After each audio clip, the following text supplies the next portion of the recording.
Today we're going to talk about how to dress for court, and really how not to dress for court. First though, let me talk to you about what you should bring to court. No matter how hot it is outside, you should bring a sweater or some light wrap, because sometimes the inside of a courtroom can be freezing even if it's 102 outside. Do not bring gum. Do not bring your Whataburger hamburger to eat at court, but you might want to throw in your purse or your pocket a breakfast bar so that if things take longer than you expected and you need a boost of energy, you have something to snack on. But you cannot eat in the courtroom. You have to go outside in the hallway to eat. I suggest to people that they bring a book or something to occupy their time, because in some courts you may have to wait for an hour or two before your chance to go in front of the judge. Everyone will have a cell phone, and that's fine, but here are a few things to consider. Number one, turn your cell phone absolutely positively silent. When it's our time to go in front of the judge, turn it off where it can't possibly even vibrate. In a lot of courtrooms, they have a strange rule where the lawyers are sitting there looking at their phones, but they won't let the regular people in the audience look at their phones. So if you're going to have your phone in the courtroom, keep it down at your lap where the bailiff can't see it, and don't be distracting with it, and you should be just fine. But make sure it is absolutely silent. And first and foremost, do not bring gum. Don't even chew it on the way from the car to the courthouse. No gum anywhere near court.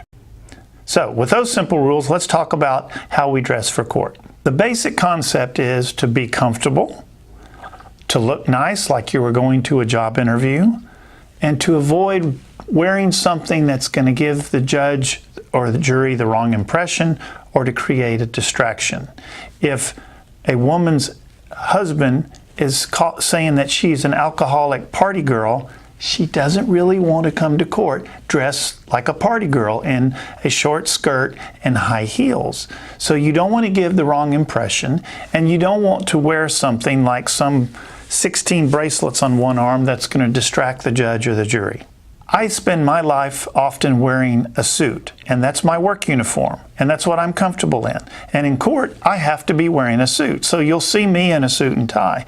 But men do not have to go out and buy a suit, or they don't have to wear a suit and tie if that's not what they're comfortable with. A guy can come to court wearing a shirt with a collar, whether it's long sleeve or a polo shirt, and nice slacks, and decent shoes, and they'll be just fine. They do not have to wear a suit or a tuxedo. Women don't have to wear the equivalent of a suit like you would wear to a funeral or to an executive business meeting. You just have to dress nice and comfortable and not too flashy. But expect to see me in a suit in court. Okay, like I said, my work uniform is a suit. This is what I wear, and this is what I'm very comfortable in. Guys don't have to wear suits if they're not comfortable in a suit or they don't already own one. And in fact, in court, you will see people come to court with blue jeans and t-shirts. You'll see people in jumpsuits from the plants, people in surgical scrubs from the hospital. One would think that a judge would make their decisions based on what a person is and what they say, not by what they look like. So a lot of this advice I'm giving you is really aimed at contested cases where you're going in front of the judge, people are testifying, and you're arguing over something. If you show up early in the morning with your lawyer to provide testimony for a minute and a half just to get divorced, the rules aren't quite as strict. So if you're a nurse and you go to court and then you planning to go to the hospital right after court, you could come in your surgical scrubs and a judge would not throw you out because that's how you're dressed. But you still can't wear shorts, and you still can't wear distracting, crazy, racy short skirts or low-cut blouses. So, advice on what to wear.